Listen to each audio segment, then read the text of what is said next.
কোথায় গেলি তুই ভাই? কি হয়েছে দিদি? আরে উঠ উঠ উঠ, এসে শোন, ওঠ ওঠ।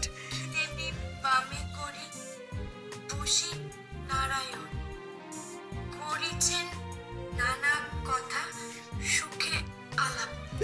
আরে এ তো লক্ষ্মীর পাঁচালি, তো আমাকে শোনাচ্ছ কেন? আর লক্ষ্মীর পাঁচালি রেকর্ডই বা করেছো কেন? আমি রেকর্ডিং করিনি, ঝিল করেছে। ঝিল? ঝিল? হ্যাঁ, কি জন্য? ঝিল এটা রেকর্ড করে স্নেহাকে পাঠিয়েছে, স্নেহা একটু আগে মোবাইলে আমাকে পাঠিয়েছে। ঝিল এটা রেকর্ড করেছে, তারপরে সে স্নেহাকে পাঠিয়েছে, স্নেহা আবার তোমাকে পাঠিয়েছে। আমি কিছু বুঝতে পারছি না। বুঝতে পারছিস না? না। সত্যি ভাই, শোন, স্নেহা যে বাংলা পড়তে পারে না এটা রতি জানতে পেরেছে, আর ওকে জব্দ করার জন্য জেদ করেছিল যে স্নেহাকেই লক্ষ্মীর পাঁচালিটা পড়তে হবে, আর যদি পড়তে না পারে তাহলে ব্যাগ এন্ড ব্যাগেজ নিয়ে এ বাড়িতে ওকে পাঠিয়ে দেওয়া হবে। সে কি? সত্যি ভাব, কি সাংঘাতিক মহিলা না, একেবারে কি বলবো, শ্রীমতী ভয়ঙ্করী। তারপর? তারপর আর কি, ঝিল একেবারে মোক্ষম চাল চেলে দিয়েছে। বুঝতে পারলি না তো? পাঁচালিটা রেকর্ড করে একদম স্নেহাদের বাড়িতে চলে গেছে।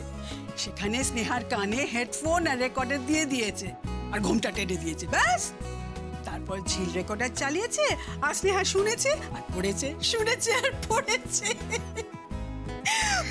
সত্যি ঝিলের কোনো তুলনাই হয় না রে ভাই, সত্যি কোনো তুলনা হয় না। ঠিক বলেছো দিদি, মেয়েটা বারবার আমার মেয়েকে রক্ষা করেছে লীলার একটা ছোট্ট দাক্ষিণ্যের জন্য। লীলা ওকে নাচ বাংলার চ্যাম্পিয়ন হতে সুযোগ করে দিয়েছে। তারপর থেকে কি না করছে বলতো দিদি, স্নেহা যাতে সুখে ঘর করতে পারে।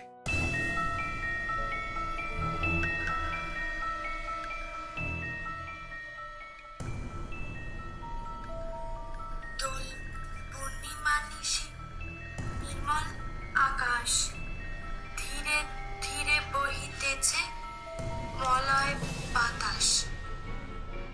লক্ষ্মী দেবী বামে করি বসি নারায়ণ, করিছেন নানা কথা সুখে আলাপন।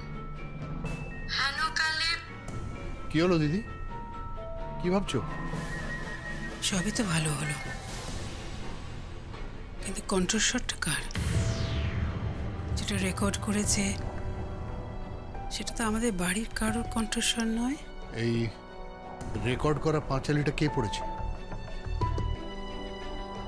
যশো, খাবে চলো। বড়দি তুমি এখানে? অনেক রাত হয়ে গেছে, খেতে চলো তোমরা, রাত 12টা বাজে তো।